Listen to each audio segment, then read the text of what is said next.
The man who built the Burj Khalifa was a genius. What are the problems of building the world's tallest building in the desert? First of all, there's a lot of wind in the desert.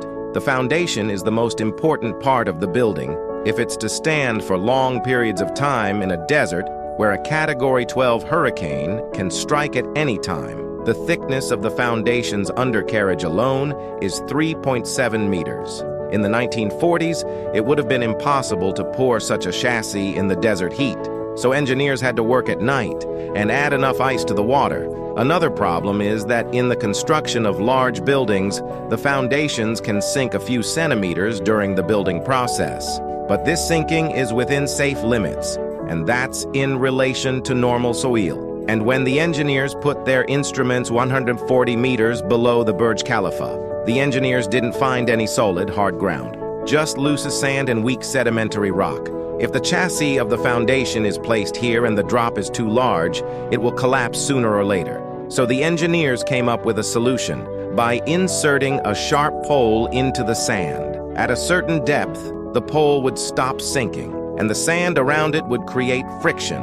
So the engineers decided to put this kind of concrete underneath the foundation sump. The columns were about 50 meters deep, so that during the construction process, as the foundation sinks, the friction of the sand will make the whole foundation more secure. But there was another problem at the construction stage.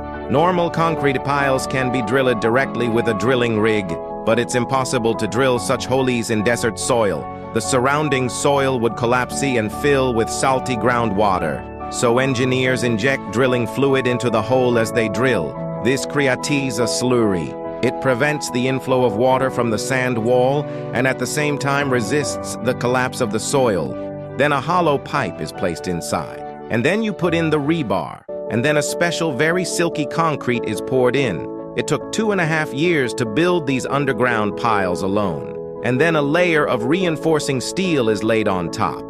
The foundations of the Burj Khalifa are complete. And then after 6 months of testing, the engineers said the Burj Khalifa could stand up to 240-kilometer winds for a long time. Then they had another problem to solve. If this goes on for a long time, the steel reinforcement in the concrete piles underneath the foundations will corrode. To solve this problem, they made a cathode out of the rebar. They should use a titanium mesh to make an anode, and then they feed it a direct current. The electrons are deposited on top of the cathode. And that prevents the corrosion of the rebar. So all you have to do is replace the titanium anode mesh over time.